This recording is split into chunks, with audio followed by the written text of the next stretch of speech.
right as the umbilical cord of the Apollo 11 spacecraft was severed from the launch tower, an internal mission timer started.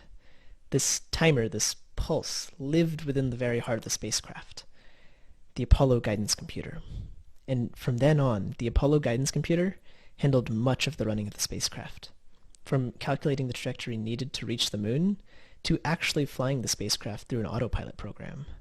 The computer that took humans to the moon over 50 years ago was a 70-pound, $200,000 box. Modern computers and processors that we're used to in our phones, tablets, laptops, and cars are all much faster, much smaller, and much cheaper. So one of the core components of a computer is the CPU, or Central Processing Unit. The CPU is made up of millions and now billions of transistors, and up until recently, the transistor count on a CPU would double every 18 months. And more transistors generally means faster, more powerful computers. This observation was made by Gordon Moore, working at Intel, and it's been a trend that's held up for over 55 years, which is a lot of doubling. But transistors can only get so small, and this trend of growth that followed Moore's law, it's slowing down. This doesn't mean that transistors won't get any smaller in the future, it just means that now it's far more expensive to shrink them by small amounts because of fundamental physical problems like quantum effects at that scale. Now I've mentioned how computers have gotten much faster in this manner following Moore's law, but here's a question. Do they feel faster? This is the dichotomy between computer hardware and computer software. Computer hardware has gotten faster at this incredible exponential rate. And yet for some reason, computers don't ever feel twice as fast, do they? In fact, computers have gotten slower by some measures. The latency between typing a key on the keyboard and having that key show up on your screen has increased over time generally. There are many factors that go into explaining why, but let's start with software. Moore's law actually has a software counterpart that explains this phenomena. It's called Wirth's law. Wirth's law, first described by Nicholas Wirth in a 1995 essay titled A Plea for Lean Software, says that while computer hardware has been getting faster at this exponential rate, computer software has gotten slower at an even faster rate. There's a saying that goes, "What Intel giveth, Microsoft taketh away." This slowing down of software, or software bloat, as it's called, happens for several reasons. One of the main reasons that Wirth describes is that software slows down because it can. What I mean is that if hardware keeps getting faster and faster, programmers are able to write more inefficient programs that still seem reasonable to run, and in fact get faster every couple of years. For a while, if a programmer wrote a program and didn't change it at all, Moore's law would make that program twice as fast in 18 months. This leads to companies shipping software that is far less efficient than possible. A second reason for software bloat is consumer ignorance. When we, the consumers, don't realize that programs can be much faster than they are today, we're okay with worse products. We accept that some websites take several seconds and even several megabytes of data to load something as simple as a recipe website. Note that the original video game of Doom was around 2.4 megabytes. Most recipe websites I'm able to find, they're 6 or more megabytes. We're okay with the Windows search functionality taking anywhere from 10 seconds to more than half a minute to search our computers for files when there are tools and techniques from the 90s that can search every file of a computer in less than a second. Because the average user doesn't realize how inefficient most of the software we use on a day-to-day basis is, none of it gets better. The third reason for the increase of software bloat is complexity. The software that we use every day is extremely complex. There's even a law for this. It's called Zarinsky's law, which states that, quote, "Every program attempts to expand until it can read mail.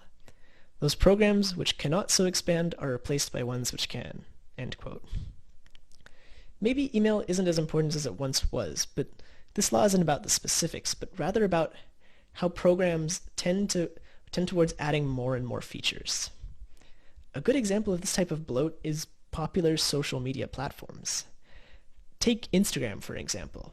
Instagram started out as an image sharing website and app, and now it's got messaging, shopping, and Reels built into it. This isn't just Instagram.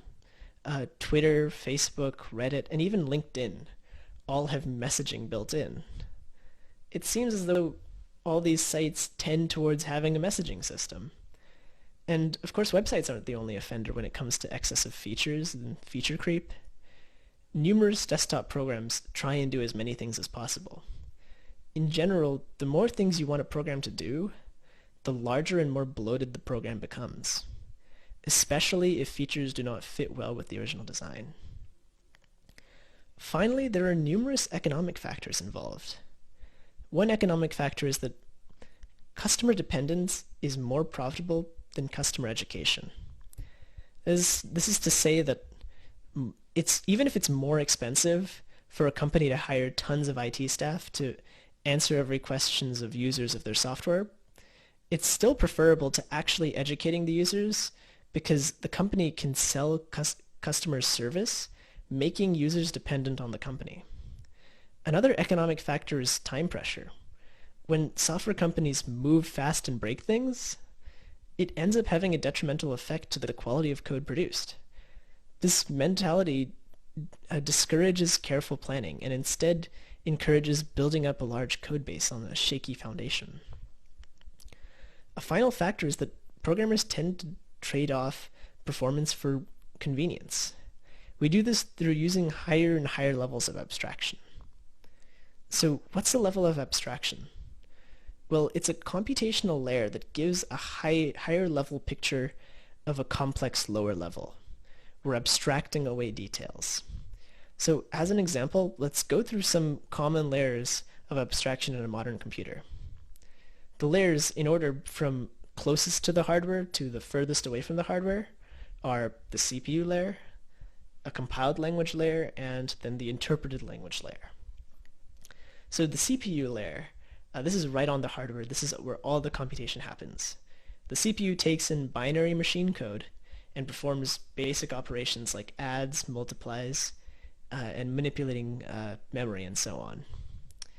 Above that is the compiled language layer, and it's made up of programming languages like C, which have compilers.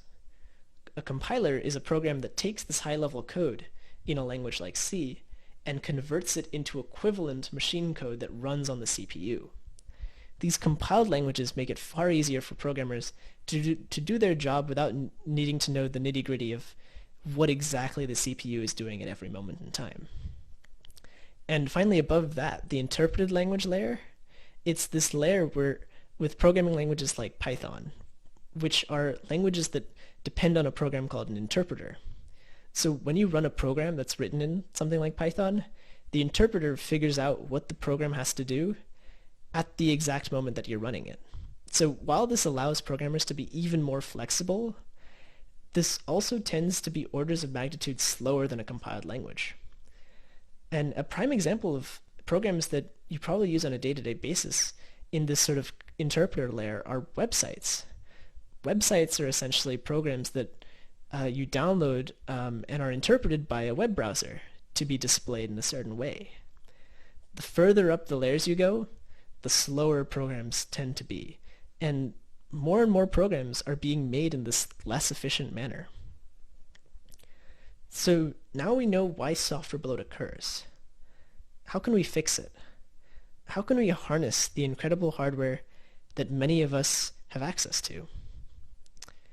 So the first reason for software bloat I mentioned was that software gets bloated because hardware allows it to. Well, Moore's law is slowing down. The performance increase that used to take 18 months for doubling to occur, it's now taking much longer. And so for programs to really speed up, software really does need to get better. Part of the reason I'm giving this talk is to tackle the second reason for software bloat, consumer ignorance. I find that while many programmers sort of know about this problem, much of the general public isn't aware or has noticed but never really knew what they were experiencing. By raising awareness, more consumers will know what to expect, and there will be an increased demand for software that is efficient. Complexity, along with economic factors, are both hard issues that I don't believe have easy answers. But there are ways we can move to get closer to a future with simpler, more cost-effective software that works for both consumers and the companies producing the software. So to challenge the current complexity of programs, we can turn to something called the Unix philosophy. The Unix philosophy is a set of principles for creating simple but powerful systems of programs, which originated with the creation of the Unix operating system. The Unix philosophy can be summarized as write programs that do one thing and do it well, and write programs that work together. So here's an example. Imagine you want to add a feature to a program. This is a program that just outputs some text. And this new feature you want to add to it is you want to number the lines of this text. Well, instead of adding this feature to the current program, you can write a separate program that takes in the output of that first program and adds lines to it. And by doing this, not only did you avoid bloating the original program, but you created a second, more general program that allows you to add this feature to any number of programs. This simple and modular approach to programs is something that programs should strive to follow if we want to move towards a future with less software bloat. And finally, for the economic factors, in the original essay by Worth actually demonstrates that it's possible to create a commercially viable program with substantially fewer resources in less time than usual. All you need is careful planning, iteration, and a goal in mind. Even today, nearly 26 years later after the essay written by Worth, I believe that it's still possible to create great software without sacrificing performance and while also costing less to companies producing the software. I would like to end with a further reason for why software bloat is a real problem.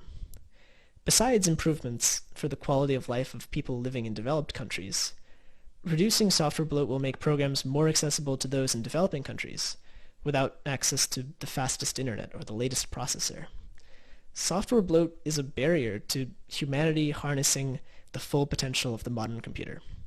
And I'm hopeful that with programmers and the general population striving for more efficiency, software will be faster than ever. Thank you very much.